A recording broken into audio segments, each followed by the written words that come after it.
to just roll. Those other people will come in a minute. They don't start serving wine until 4 o'clock, right?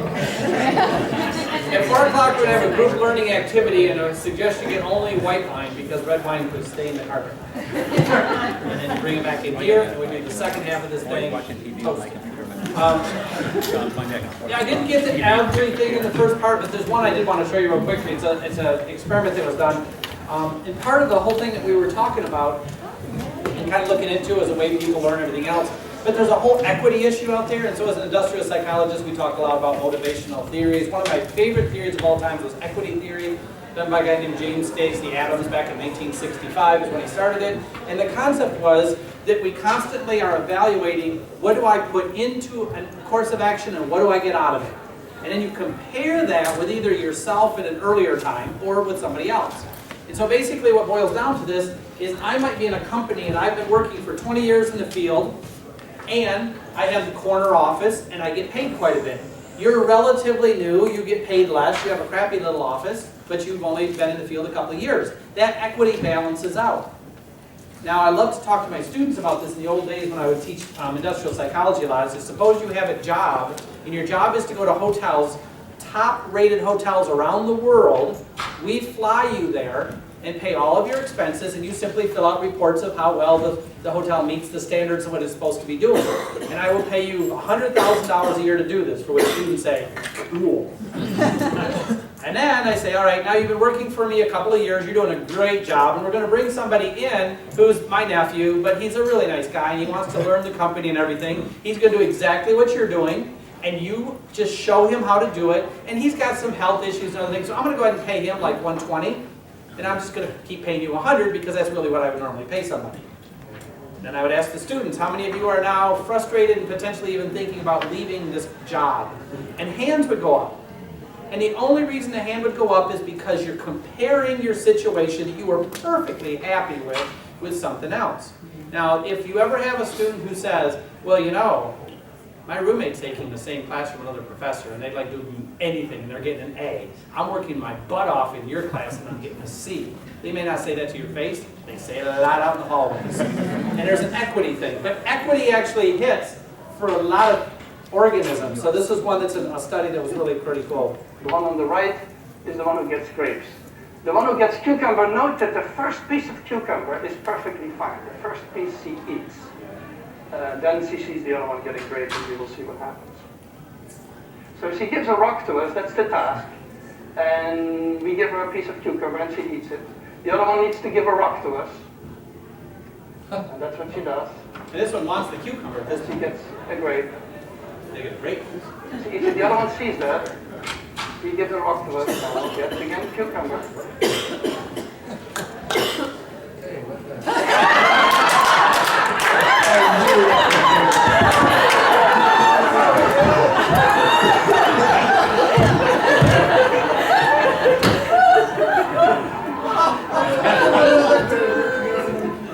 She tests her rock now against the wall. She needs to give it to us. And she gets cucumber again.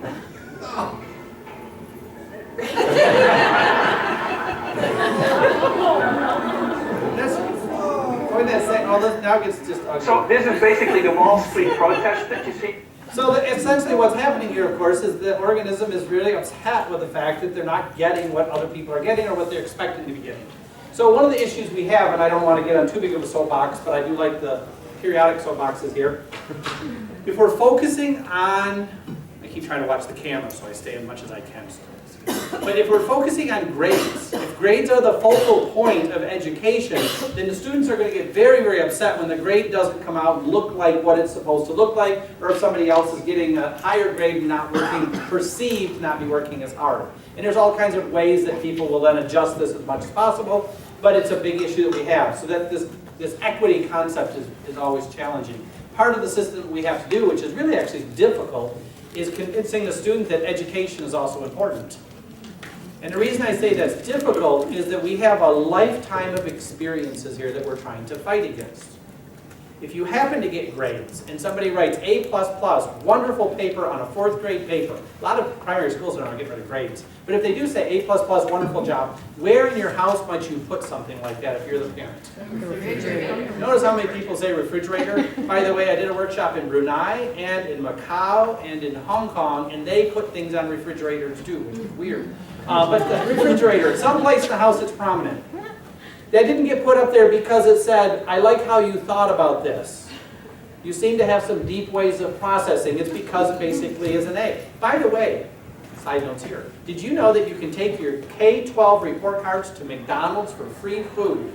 They give you free food based on A's and B's. Not because you've grown, not because you're doing well, but because you got A's and B's. Dairy Queen will give you free ice cream. If you look around, there are a lot of establishments out there that support this whole concept that high grades are really important. Much like if you want to go to college, you need good grades in high school. If you want to go to med school, you need good grades in college. If you want to go to law school. Basically, all of these different situations, we're saying grades, grades, grades, and grades. And then students come into a class and we say, it's not about the grades, it's about the learning. But we have spent an entire, we as a system, have spent an entire lifetime telling them grades are important. Honor rolls. Are honor rolls based on intellectual development and an ability to carry out creative and good complex thinking? It's based on grades. Dean's lists are based on grades. So all the probation, based on grades. So the concept is we do that over and over again. And there's nothing any single person can do, but the extent at which we could push that over and say, all right, you get 2 things out of this class. You get grades and you get learning. And I've played that game with students before. One of my favorites was one time in a learning memory class, one of my students raised a hand, and we started chapter 6, and she raised her hand, she said, Dr. Z, my book has a line through it that says skip on chapter 6. And I said, well, that's odd, used book, those things can happen. Someone else's hand went up, 40 students in the class. Yeah, mine says that too. And then you're going down a road, you might as well go down it. I said, how many of you have used books that say skip on chapter 6? And almost everybody's hands went up in the air. I knew what happened. The person who taught the previous semester said, it's kind of like Dead Poet Society, turn to the first page and rip it out. But this one was turn to chapter 6. I don't want to have any questions about this, write skip. So I said, I know what you're going for. And I totally understand, very frustrating. I said, chapter 6 happens to be critical information that you are going to need later in this program. And if you ever move on in psychology, this is just essential information. And you're really, really concerned about those individuals that took it last semester. I can get that. So tell you what, you tell your friends and your colleagues they may come to this class for the next 4 class periods and not pay any tuition. I just am paying them back for what they should have gotten. But after the 4 periods, they got to go. And my student said, well, Dr. Z, you are so giving. Or something. I think one actually said, you don't get what we're saying. Next to him said, oh yeah, he does. Anyway, the concept there, we got to get that across somehow. So we'll play around with that a little bit today too. So here's what I like to, we're going to move into this helping the students. So here's one of my favorite icebreakers. By the way, there's some pretty good evidence out there by and large that individuals, humans, students, faculty members, administrators, mostly anybody, most people don't care for icebreakers, right? I always love it when the agenda says icebreakers because then I can just show up 15 minutes late. But the concept is, and the reason for icebreakers is to get to know each other, right? The issue is, icebreakers, when people look at research and stuff that's out there, icebreakers are not valued when they have nothing to do with the course or with the issue at hand. If you can tie it into what you're doing, then they're perfectly fine. So instead of saying, I need an icebreaker to kick off the class, you say to yourself, I want to kick off the class with this important concept. How could I make this into an icebreaker? And it changes the tone. So here's one for you. Think of something that you do really well that's not in academics. So it can't be facilitating dialogue, it can't be teaching, it can't be helping students to overcome difficult situations. I'm talking golf, gardening, baking, stuff that you do that's pretty cool that's not academics. So think about that for just about 20 seconds.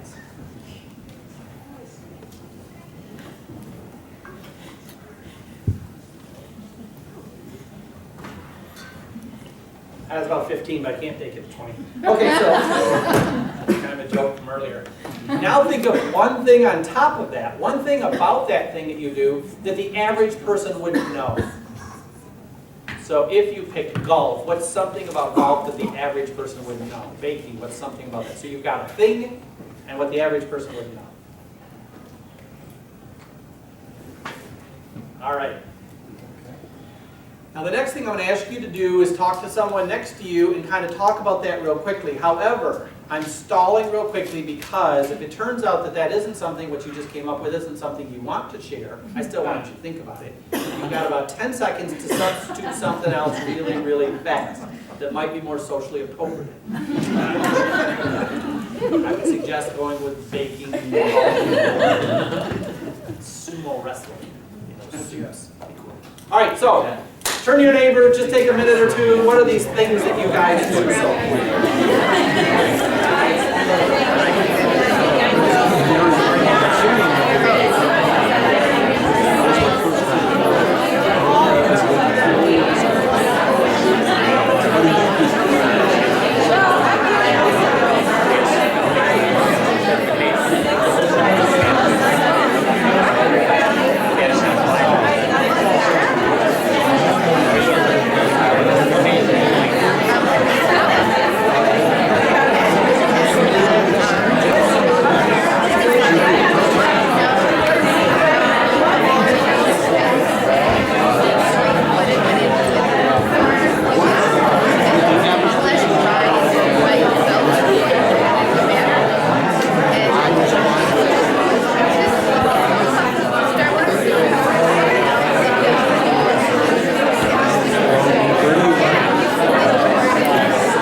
Alright, so what's anybody got a quick one that they just heard and they thought, this is some really cool stuff? It's got a cool one that they just heard, it's pretty much boring. The what? Cooking sous vide. Well, I don't know what sous vide is. Sous vide. Sous vide. Sous In a vacuum? You wrap something up, evidently. I'm from middle of Michigan. I don't even know what this is. So this is very cool. In a plastic bag? Yeah. Without air? Yeah. The food, not you. Right. It looks better if you vacuum. Excellent vacuum. Okay. Anaerobic cooking. Anaerobic cooking. Anaerobic cooking. That's so cool. Okay, that one's cool. Anybody want to follow that? No. Just a couple of. What are a couple other ones, real quick? The gardening works best if you use a non-earth substrate. A soil, like a soil-free mix. I garden with a mix that like plant biologists use because I am one. Oh. And we get incredible results in our garden. I feel like All right. everyone should do it. Okay, that's good to know. So basically gardening, now we've got cooking without air, we got gardening without soil. This is what you guys are. All right, like two more, yes. If you want to stay married, you should get out of the business of being a lingerie photographer. That's good to know. So for a photographer, dude, just keep that in mind. Lingerie photography, I can attest to that. Add one more. Over here, yes. American Sign Language is closer to French Sign Language than it is to British. Oh, cool. Cool. I never thought about that. If you don't learn sign language until like in your teens, do you always sign with an accent? Okay, now. Was that inappropriate or just stupid? Sometimes I'm not sure. Okay, so here's the thing. I want to just unpack this, I guess I should say, real quickly, a couple of things I just did. So number one, the activity itself, I'll get to it in a second of why I use this for a good icebreaker to start a class, different classes I teach, especially in the fall semester, works really well. But in the concept of reporting out, you caught what I did, right? So what did I do to actually get responses? What tiny non-verbally things did I do? Anybody catch these? I did several. Just tell you what they are? Go right ahead. Well, you made us laugh because you made the joke about, like, let's talk about something that's socially conscious here, Yes. like that we can Yep. actually speak about. So. Good. So I did that at the beginning, and by the way, that was catching a mistake I had made. The mistake I had made is if you're going to ask people to share, you should always tell them first you're going to ask them to share. And once I realized I had made that mistake, I thought what I could do, because I got kind of excited about it, is I inserted a space to allow you to still backpedal and go off with something else. So I did want it to be a little bit humorous, but the problem is you want to be really careful. If you say, what are 3 reasons you think people would engage in a psychology class in like, why would people steal from others? So turn to your neighbor and talk about what you come up with. It's like, oh, wait a minute. I didn't know that I was going to be telling someone this. So you just want to be careful what things you're asking them to share. So that is definitely one, so I backpedaled, so that's what I did. I made sure to give you a little bit of a warning that you were going to share. So let me give you the others for timing. I moved around the room, right? And I don't want to sound like I'm too manipulative because it's going to ruin the next 45 minutes. But the responses came pretty much from where I expected them to come. Because if I walk over here and say, can somebody share? This is by and large where I'm probably going to get a response. And I'm moving forward, look at the affect versus this. When you build the tension in the classroom and you look at the little subtleties that are happening, if I stand back here and say, could somebody share? Doesn't that feel different from, okay, could somebody tell me? And if I make eye contact, so I'll go over here, could somebody please tell me just what you found out? Now, either somebody here is going to respond because now the tension's built a little, or a codependent person from over here say, I will save you, and they'll raise their hand. But if you notice what I did is I walked around the room too, and I said, okay, anybody else? And all of a sudden one came from over here. And anybody else? Now one comes from here. How about anybody? And I even said then at one point, I got 2 more. How about 2 more? I do this with students a lot. Just 2 more responses, and the concept there is 2 more and we're going to move on. Because sometimes students want to know how long is this going to keep going. So they also know that if you get 2 more responses, we're done. Then we got 2 more. It also, for the person who likes to hang back to have the last word, and we have those in our class, now they know that there's going to be 1 more person and they have to be right after that.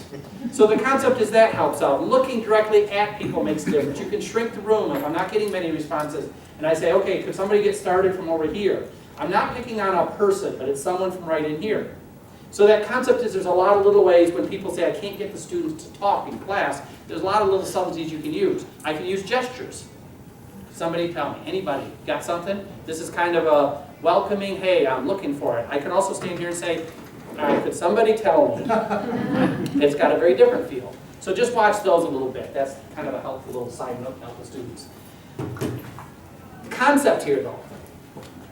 The concept is something you do really well. I like to start a class with this because pretty much everybody has something they're good at and allows you to start a class with a lot of energy. The other thing I like about this is that I added in there what's something that the person may not know about, and you all were talking about that, which means you learned about these things. If you learned about these things and you're really good at it, and other people can say, wow, that is amazing, then they're showing interest. And by the way, students, humans, love to learn. It's just that sometimes they don't want to learn the stuff you're trying to teach. So the concept here, though, is that you can learn this. So what I'm really after is incremental versus fixed concepts. And incremental learning is that little by little I can get better at things, and a fixed concept is you're either good at it or you're not. Dweck did this kind of stuff. And the concept that I wanted to go for here is that you guys are all really good at something. You can also be good at statistics. You don't have to be great at it, but you can learn it.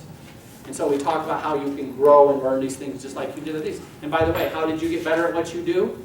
You read, you watched TV programs about it, you asked people about it, you demonstrated you were interested in it. People aren't born to do things. You grow into these things. And this concept of, well, I've always liked photography, I just hate math.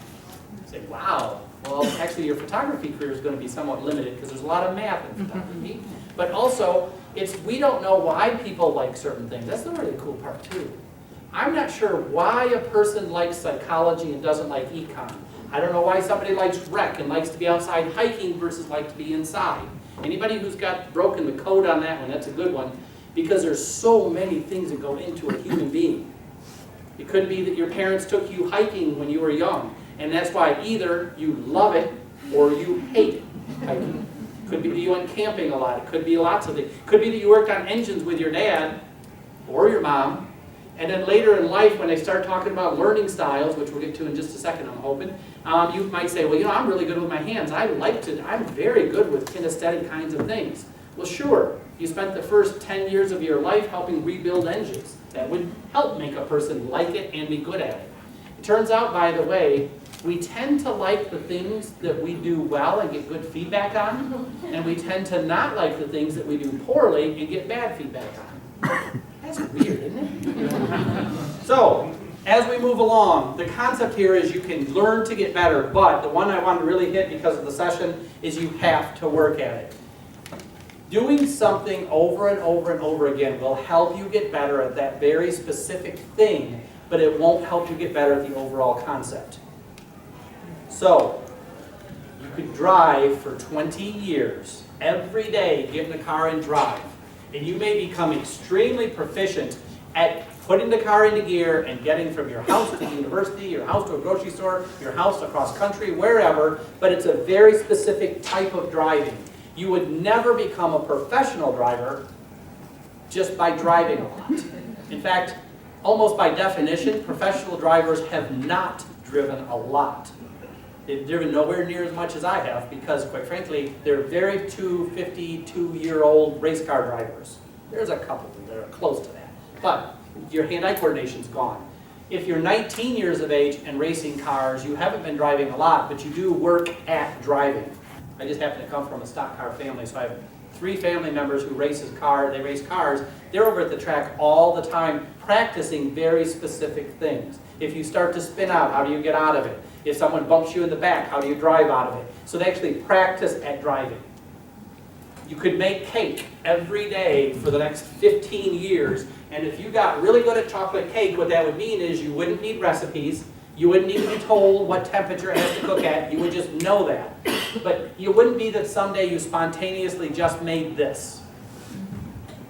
And the concept here is not that there isn't a spontaneous, I've been doing this for so long now, I'm an expert, because people will say, oh, I'm an expert, I've been doing it for 20 years.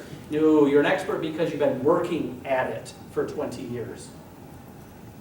That's what you have to work at. You don't just one day say, I'm good at drawing, so look at me, I just drew well. So you work at it. So in our field, we just work at it. That's what we do. Lots of ways of working at it, so here's the task, and I'm going to have to ask you right now, please, I turn the screen off again, you can see, so that you'll listen for just a second. Please do not iPhone a penny, don't Droid phone a penny, don't Google a penny, don't look at pennies from your pocket. I want to try a task where you're going to work totally from memory. By the way, how many of you have seen this grid before? Raise your hand real quickly. And how many have not? Raise your hand real fast. Okay, good. I just want to make sure I'm not presenting this to somebody who's seen a bunch of it. All right, take a quick look up here. Find the real U.S. penny. Okay. Now, just all by yourself, only from memory. Just a second here.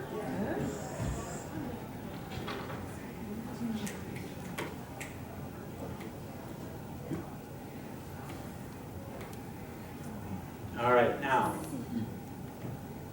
moving kind of fast. Kind of got it. All right, here's what we're going to try. So commit to one of the letters that's underneath the penny that you think is the real penny here. Got it? All right, very quickly, we're only taking like 30 seconds. I'm just doing a check-in here. Just turn to anybody near you and just double check and see if they picked the same coin you did.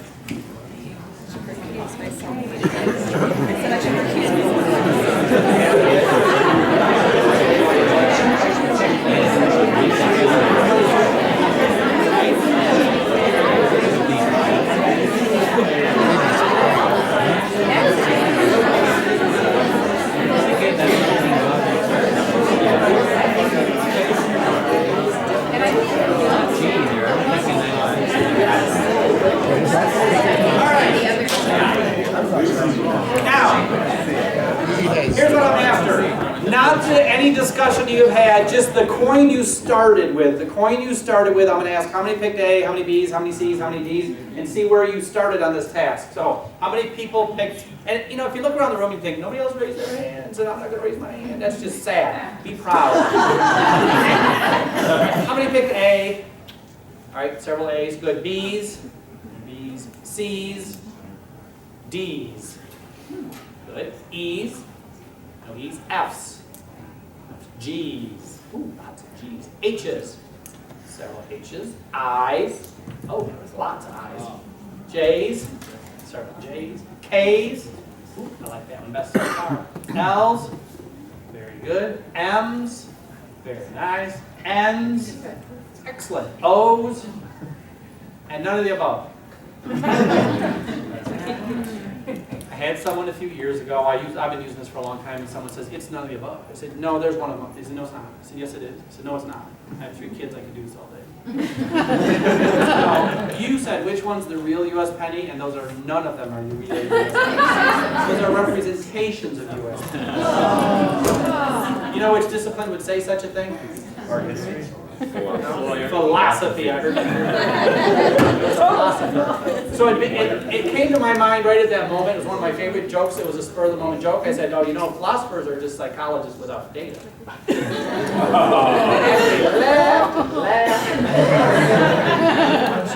No, actually, afterwards, he gave me a book and he signed it. He says, to the data man, good luck hunting. So here's the cool part. You picked 11 different coins out of 15 options for something that you have looked at thousands of times. My favorite thing about this is it's the best demonstration. I do this with students. I'll show students this one. Say mere repetition doesn't get things into long-term memory. So this session's on how can we help students to kind of learn better. It doesn't get it into long-term memory. So number one, you can't just look at something over and over and say it's there. Now sometimes it does, obviously. When you look at your own house over and over again, it comes a point where you know your house pretty well, at least you can differentiate from other houses. But the point of getting the details in. So up here, from this thing, what do you need to know that something is a, not which one up here, but know it's a real penny? What do you need to know? Lincoln's on it, and it has a date. Yeah, I think you've actually got too much detail there. I think color. Maybe size. If I tell you they're American coins, we don't even really need to worry about size. But if I say these are any coins, size is probably helpful. So if I took a handful of coins and say these are all U.S. coins and I throw them on the floor at your feet, say how many pennies, anybody in here could say 3. However many there were. Now if I say which of these are the real U.S. penny or the best representation of U.S. penny, suddenly it becomes a tougher gig because you haven't learned it at this detail. If I had shown you a penny, nickel, dime, and quarter and said which one's a penny, 100% of people say it's penny. Couple of things, all kinds of things with this exercise. Number one, when students say a question is picky to me, I say thank you very much, I worked really hard at that. Because pickiness is a level of expertise. I want you to know these details. Now if you ever say, well, you just don't need to know that much detail of the things I teach, there is some level of detail. So whatever that level of detail is, you're working to move somebody from a novice view to a more experienced view.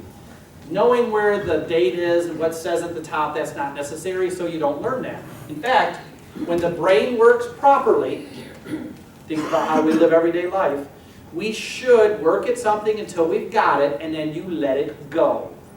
If you keep processing, what you end up with is an OCD person. In this room, I could point out so many things that nobody knows about this room because it's absolutely not necessary. The number of ceiling tiles. If anyone knows exactly how many ceiling tiles there are, anybody do know there? All right, how about this one? Look right here at this H. Do not turn your heads. How many times does the word exit appear in this room? Most of you don't know. Some of you do. Now, some of you now have to look around. Okay, there's one there, and one there, and one there. So it's 3. I could have asked you a second ago, okay, there are 3 prints on the back wall. What are they of? And most of you say, I don't know. And then you turn around and say, hey, there's no prints on the back wall. A second ago, you didn't even know there weren't prints there when I said prints are there. So we don't process all those things. Now, what the reason is, and this is why it's really, really important, it's the learner that decides, I have enough information and I think it's time we move on. So if students look at you and think, oh my gosh, you're going to give another example of this? What you're thinking is, I'm trying to teach you about variability and the fact that both the range and the size of the sample is important when you're thinking about variability. So I want to have several samples so you can see combinations.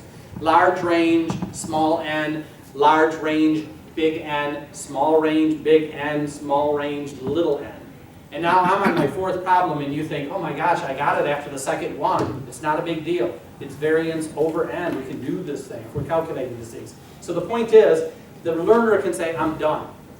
So what you have to do as the expert is to say, I'm going to give you another example because, or why do you think I just did this last example? Somehow draw them in so that you're teaching them that the details are important and here's why.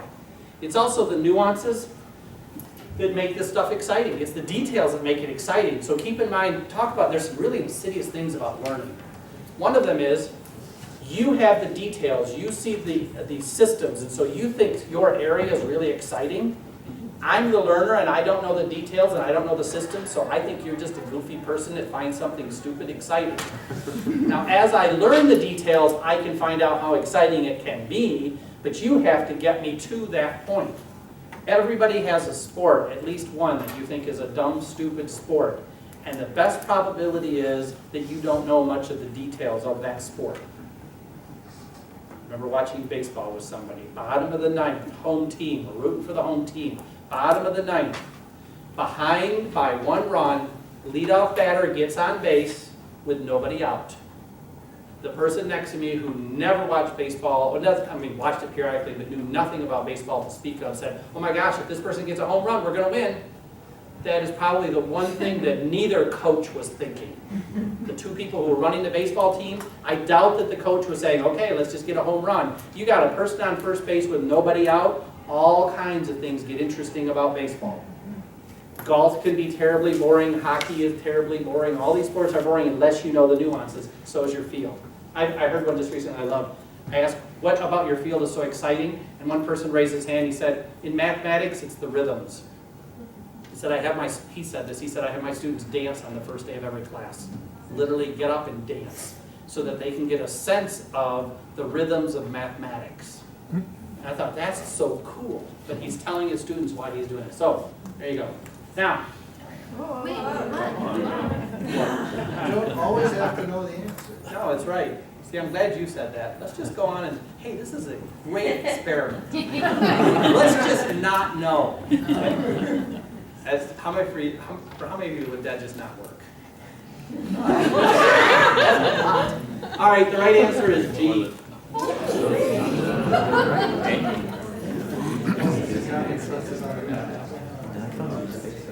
No, actually, before I go on, the real answer is A. I just said G because I like people when they turn to their neighbor and say, I told you. All right, so A is the actual right answer. There's a whole bunch of reasons that this becomes interesting. A is the right answer. Now some of you are going to look it up, you know, and really don't know. Wow. See how much I just messed with right there? If you do want this thing, no, you can't. I can't believe you did before. If you want this thing, you can either email me or I'll give it to Jen, the whole presentation, and get it from her if you want to use it. I mentioned this before already, elaboration. If there's anything that I think is really valuable when you're working with your students and helping them to learn, is just talk to them about elaboration. Metacognition, elaboration, those 2 tasks are just absolutely phenomenally important. So elaboration, again, is how do we tie it to other things So you can talk about learning in terms of intricacies of tying them to other things as opposed to sitting there, just if you could do anything at all to get people away from the flashcards. I'm okay with people using flashcards if they're learning basic concepts and they want to rip through them a couple times, I guess. But I'll tell you one that will be much faster if the students, just you explain it to them. If they make the flashcards, it's called self-reference effect. How do these concepts apply to you in any way at all? And if you're teaching something that they're learning concepts that have absolutely no relationship to human beings or them as a person, just good luck teaching it. Because there's all kinds of things that are talking about the fact that with our brains, we talk about self-preservation is extremely important. So, tying it to yourself. My wife took a class once, pharmacology, and she was ripping through the flashcards trying to remember all of these drugs and the side effects. She'd been through the cards about 4 or 5 times. This is when we were undergraduates. And I had a psych class, so I just learned about this stuff. And I said, wait a minute, before you move on, let me help you on the next set. First drug comes up. I said, what's this drug? And I gave her the name of the drug. I said, what are the side effects? And she gave me the side effects. One of them was like kidney failure. I said, so if you had kidney failure, what would that look like? She said, oh, well, with kidney failure, and I said, oh, no, you're reciting stuff. I mean, you as a human being, you look in a mirror and you got kidney failure. What do you look like? She said, oh, it's gross. And then she explained it. I said, okay, fine, next one. Went to the next one. You know, skin irritations. You know, everything. You know, leakage. Whatever it is. She went through those cards one more time, and she had been through them several times and was struggling. And I said, okay, now shuffle the cards. And I said, let's just try this. And she ripped off every one of those cards just like that. And the only difference was she had tied it to herself as opposed to just learning it in isolation. So it's a huge thing. It's called self-reference effect. It's been around since, really heavily studied since the 80s. Okay, now, coin, basically helping them understand the nuances of when the details, how much you have to keep working when they want to stop, and then this one for tying it together. Another important thing to help them with, and this is for you too, is getting the right amount of information. Teaching is really, really tough. I get so frustrated with those old phrases like those who can do and those who can't teach. That's just a bunch of crap. Lee Iacocca actually said once, Lee Iacocca came up with a Ford Mustang. Anybody that does that is a pretty bright dude. Said, in a perfect, I can't get this perfect, but it's close to this. In the perfect world, the best of us would be teachers, and the rest of us would settle for something else. I thought that was kind of cool. That's a better saying. There's all kinds of things out there about teaching being really, really difficult. And here's the reason it's difficult. You have to always be straddling a line. If you're just teaching one-on-one, if you want to teach me about whatever your discipline is, if you move too slow, I'm bored. If you move too fast, I'm frustrated. Right? You move too fast, I get frustrated. You move too slow, I'm bored. I'm straddling a line between bored and frustrated. Now here's the cool part. As I learn stuff, I change. Now as I change, you can go faster, and if you slow down, I get bored faster. So we're moving. Also, if I didn't get any sleep last night, or if I fought with my significant other last night, my bored and frustrated line might get really close to one another. If I happen to be in a really good mood and I like you as a human being and I think the overall topic is great, then I might be a little bigger area of tolerance between boredom and frustration. So we're always kind of going through there. But the really neat thing is you can't keep going over and over to try to get it right. You have to walk through the door and kind of know. And that's what you do as experts. The closest analogy I could come up to this outside of our field are people who make road signs. Because they make a sign, they post it out there. Well, there's comedians.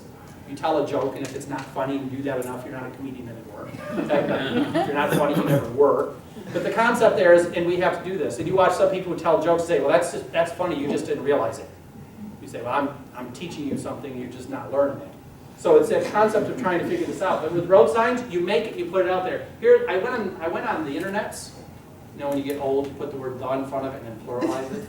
You go into the Walmarts. I went to the internets. Here was a road sign I found that I loved. Not from the U.S., but it's a good one.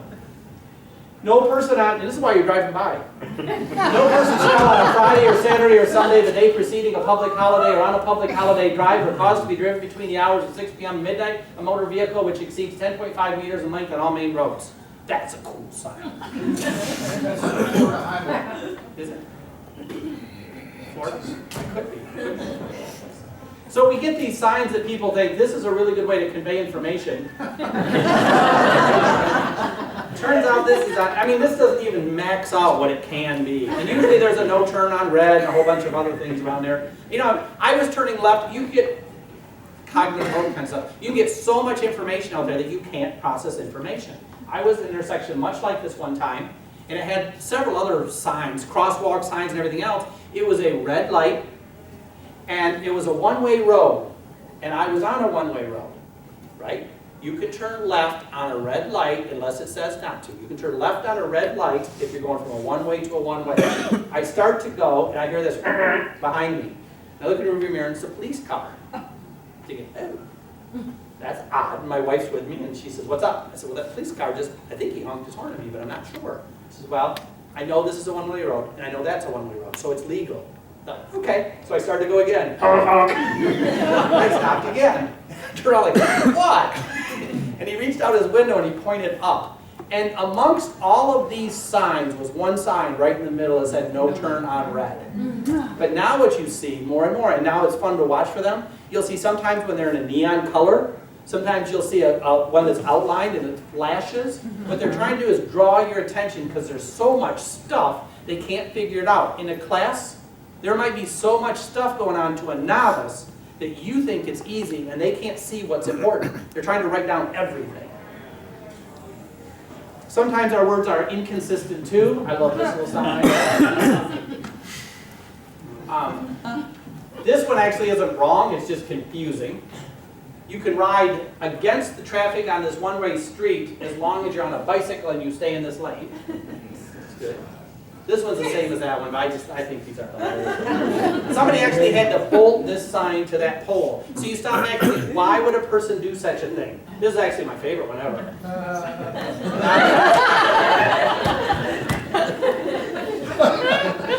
But I point these out because of this one. Every beginning instructor discovers, actually you can read this, we don't have the overflow room anymore.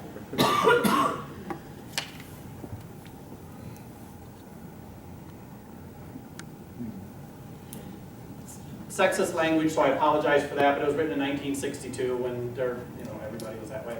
So Piaget back then. But the concept here is that it's really hard to teach, especially, I'll tell you, the people I work with the most and have a lot of trouble with are graduate students and brand new teachers, because they have a very hard time understanding what level an undergraduate's at because they're being hit with all of this new information. So it becomes hard. But if you're not careful, here's two quick clips for you. In 1930, the Republican-controlled House of Representatives, in an effort to alleviate the effects of the, anyone? Great Depression, passed the, anyone? The tariff bill, the Hawley-Smoot Tariff Act, which, anyone raised or lowered? Raised tariffs in an effort to collect more revenue for the federal government. Did it work? Anyone? Anyone know the effects? It did not work, and the United States sank deeper into the Great Depression.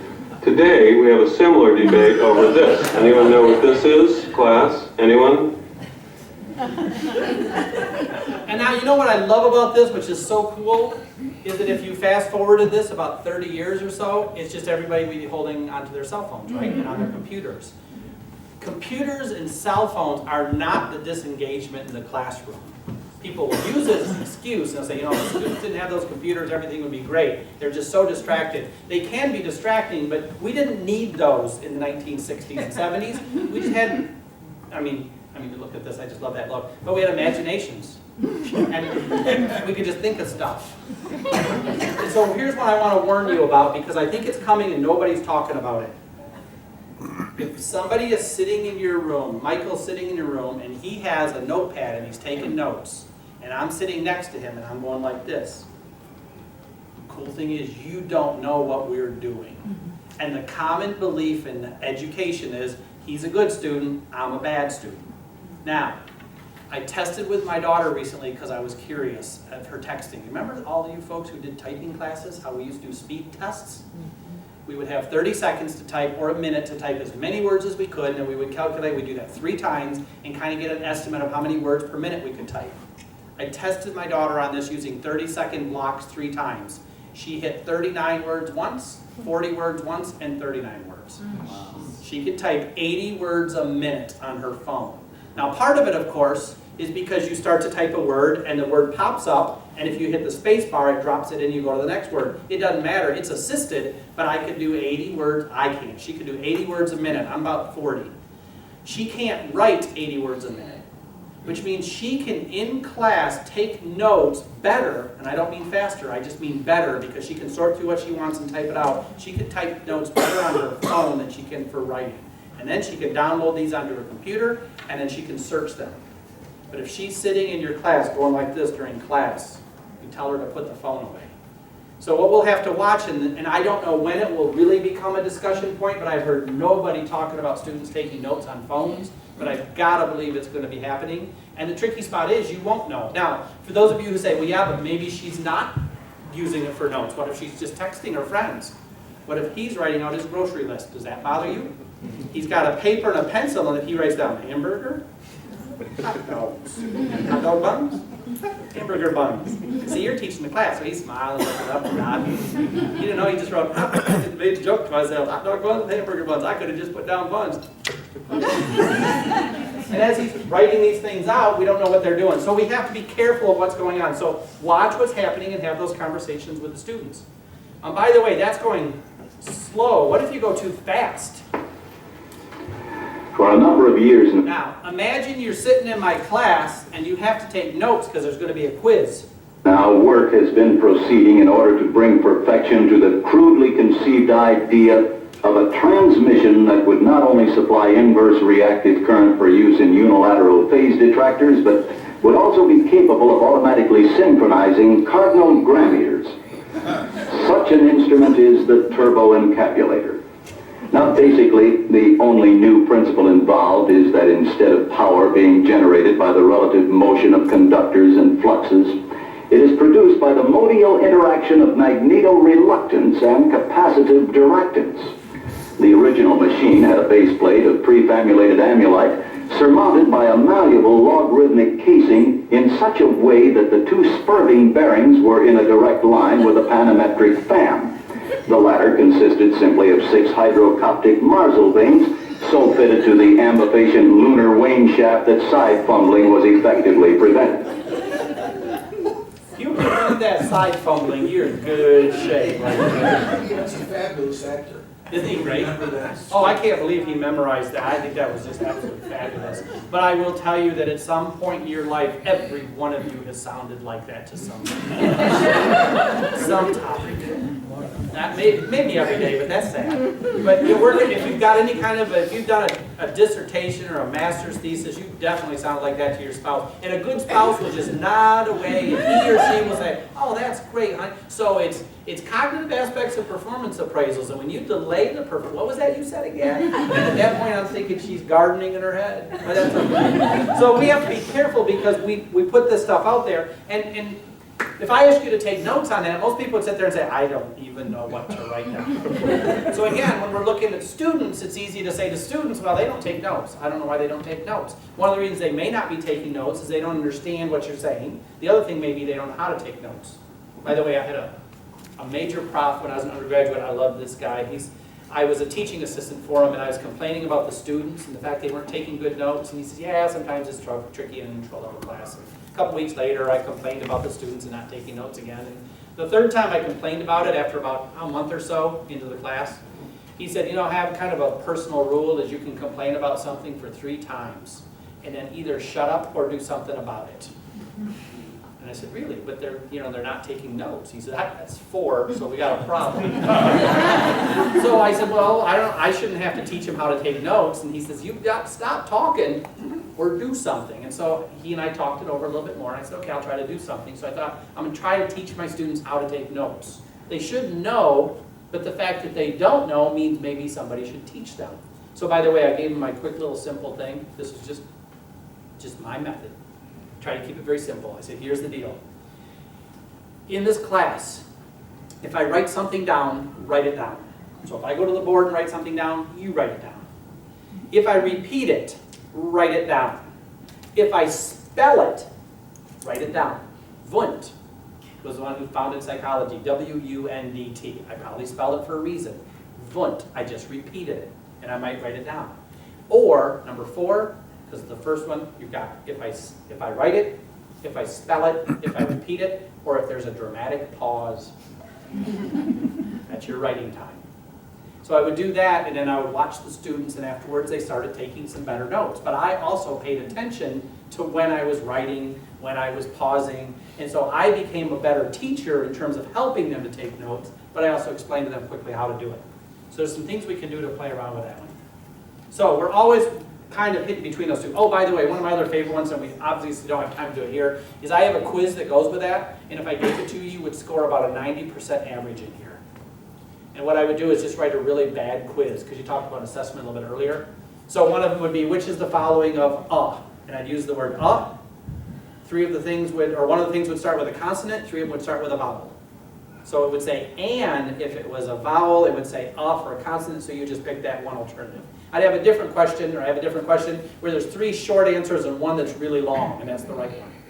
Then I have another one that actually the stem of the question has some information in it that 2 questions later you can answer it by looking back at the stem. So there's just ways of doing test strategies, and the reason I point that out is I love, and you can still walk away with this concept, just because the students score well on a test doesn't mean they're learning it, it means they're scoring well on the test. Then you have to look and see whether the test is doing what it's supposed to. If the test does what it's supposed to and the students score well on it, then good for you, they're learning. If the test isn't doing what it's supposed to, then they're just scoring well on the test. I used to love to calculate my scores on tests by breaking down the percentage of the percentage that I was going to get a question right when I totally guessed at it. Because if there's 4 alternative and I could definitely eliminate 2, I had a 50-50 chance, so that question was worth 0.5. If I could narrow it down to 1, and I knew that was the right answer, that was 1.0. If I had to guess totally, that's a 0.25. And then at the end, I could total it up and see what my score was. Yeah, I was that much of a nerd. Didn't have a lot of friends, but I was good at test projections. I could always get it within a couple points, but there's all kinds of cues in there. So we just have to be careful with that. Attention. Getting attention of students is a tricky one, and talking to students a little bit about this is good too. The human brain will basically go to whatever looks interesting. So if a big flashy light comes on right now in the corner of the room or something, it would be almost impossible for anybody in here to just not look at it.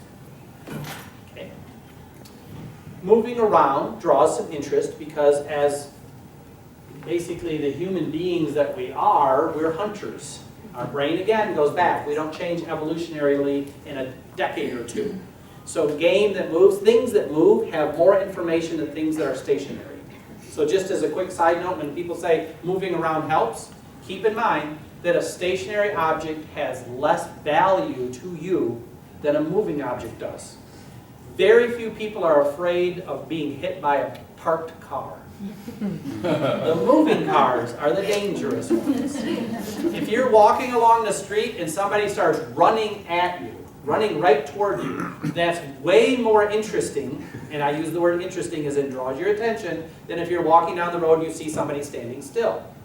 It always happens. So the concept of movement is really important, but that makes sense. If you're walking down a path 1,000 years ago and there's rustling back in the brush, that's good to know what that is. A tree is not as important. So the concept of walking around and moving actually has some good value to it. But aside from that, just keeping in mind where people are moving and what they're doing. So I asked a person one time in speech and communication, I said, just curious, what do you think is like the most important thing I should think about when I teach? I'm asking different disciplines this kind of question all the time. And the person said, it's your attention grabber.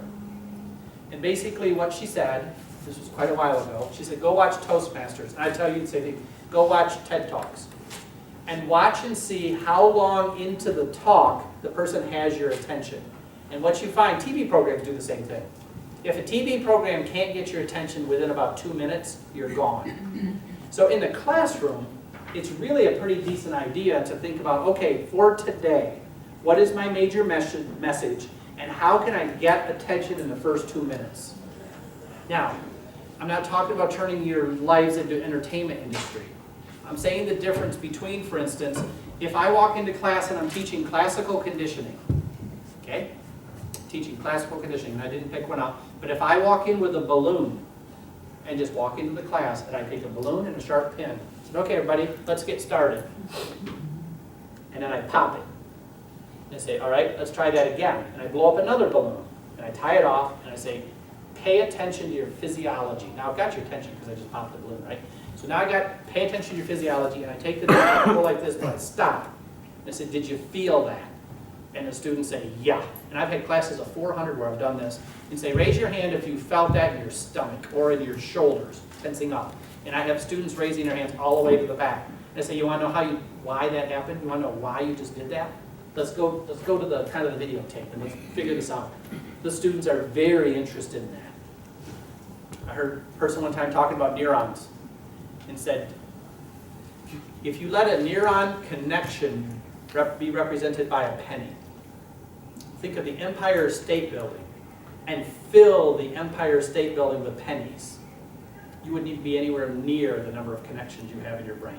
Suddenly it's like, holy mackerel. There's like 100 times more connections in your brain than there are stars in the galaxy. You think, holy, that's a lot of connections. And then all of that connects together starts to do some things. So all I've done, and you think about your disciplines, what could you do in the first couple of minutes that would draw some interest? Now, for sake of time, we're done here in 3 minutes, I'm just going to say this part. You could have newspaper clippings, you could have YouTube clips, you could have people talking about personal interests, you could have people talk to each other real quickly. Hey, turn to your neighbor, we're going to talk about economies today, and today's going to be about Greece's economy faltering. What would happen in your family if the economy faltered right now? What would happen? How would you be impacted? And you talk about that for 30 seconds. We talk about it as a group for a few minutes. Say, now let's look at the factors. And the fact that I'm now looking at these factors of an economy that falters is different when you think about what would happen if my family lost their house. What would happen if I didn't have a car? What would happen if I lost my job? How would I feel as a human being if I couldn't find work? That's different from, here are the economic indicators of a faltering economy. So just figuring out how can you tie that in is huge. Whew. All right, down to the last thing. This is pretty cool. I'm going to leave time for a question. Social contagion. So cognitive neuroscience has been around for a few years, and everybody's all excited about cognitive neuroscience. Cognitive neuroscience basically boils down to what are the physiological changes in the brain as a result of learning. So you learn something, we can actually look physiologically at you and find physiological changes because you've learned something. Social neuroscience. Social neuroscience looks at your interaction with human beings and your thought process with other human beings and looks for physical changes as a result of interacting with other humans. That's pretty cool stuff. So if you think right now, and I didn't put a photo up here, but if you think of like somebody's leg just snapping. See, some of the people went, ew. Actually, there's no reason for that response, except if we have some kind of a social neurological connection with one another, so that when you see something, then you have an experience. It's kind of a neat concept. So if you watch somebody's leg get broken, we go, ew, because we have neurons that fire in our own body that mimic, much less pain, but mimic what that person's going through. I need to empty this so I can show you a study. If we had a cup that you couldn't see through it, just like this. If I poured water into this cup and then took a drink, we can look at your neurons in your own brain and see how they fire. Now we take another one, and we take a cup like this, and I go like this, and then take a drink. Different neurons fire. Now the cool thing about that, from a nerd's point of view, is the different neurons firing means intentionality, or my experience with this has some impact on you that's over and above you just watching me do something. And now those are called mirror neurons. Mirror, like looking in the mirror. So mirror neurons are in there, and they do all kinds of things because they're very, very important to us as a species. So babies start mimicking you when they're very, very young because they're looking at you doing things, and the neurons start firing in their own brains, and they'll stick out their tongue when you stick out your tongue. You make a certain kind of face, and you wiggle your nose a little, and you'll watch them try to wiggle their nose. So they'll do this thing as mirror neurons, which means this is going on. Social contagion is part of this. You can look at the energy level of somebody else, and then you start changing based on that also. So I could do this as, I mean, it's just so convoluted. But if I actually do this, we don't actually laugh about it, which is kind of hard, because it's hard for me to do this. But if I started to present to you today, and it actually would have been funny, because Jen could introduce me and I'd say, okay, everybody, today we're going to learn about how students learn and look at some factors in the classroom which may impact learning. There's several ways of doing this. Now, it's taken all of about 14 seconds, and the room starts to get a little darker, the ceiling's a little lower, and if I had been going on like this, if you knew I was going to have an hour-and-a-half presentation, some of you would have said, I should have sat closer to the door. But it changes the tone. On the other hand, I don't have to bounce all over the room. I just have to say to you, you know what's really cool is if we have mere neurons, and we're looking at social contagion, I have just explained something that would account for the reason that you could walk into a classroom excited about a topic in which people didn't care, and at the end of the day you were exhausted.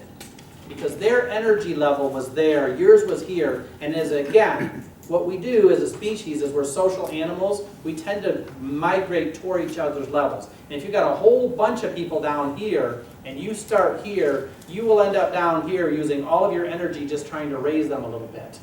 And at the end of the day, you're exhausted. If you go into a room though and you're feeling like this, and they're like here, and then you do a couple of activities, and they get all excited about the topic, and they love the topic, and they're up here, then you start to move up, and by the time you leave, you say, that was fascinating. Now, there's introverts and extroverts. We get into that, a whole different thing. Introverts need to go off and rest afterwards. That's fine, but you still see the energy level coming up while it's going on. Extroverts, by the way, those are those people who begin sentences curious how they might end. Those are the people that all fired up and go off and have a lot of energy, but the point is the energy levels move up. And so social contagion is huge, and if you come up with something interesting and you find it interesting, the students will find it interesting. All right? Now I've gone over the 2 minutes. Dang, I see that 5 minutes keeps haunting me. But I'm standing right between you and wine or whatever. Is there wine really? No. All right, then I don't want to hold up the wine part. So here's what I'm going to end with. Thank you all for coming. You got, if you're inclined, you can help me out. Just, it's my last name. That's all. That's all. You can find it anywhere. And then do that and do TEDx. And then just click on that and then close it out. Somebody just, we had this TEDx event, it just got posted about April 9th, and somebody just sent something out as a big publicity thing, and it said, this presentation has gotten more hits than any other session at the TEDx UNC. And I think that's just rude. So, it was more than mine. So, just click on it and help me get up there. I got to get to 1,000 really fast. So, if you have questions, I'll hang around and be drinking wine. And if you do have any other questions, hang out, we can talk. But anyway, thank you for hanging in. And by the way, I've been milling around, poking my head in different sides. This was a really cool day. You guys did some great work today. So, thank you all for letting me play around with you. Can I say one thing? Can I say one thing? I just want to thank Jen. Jen, thanks for.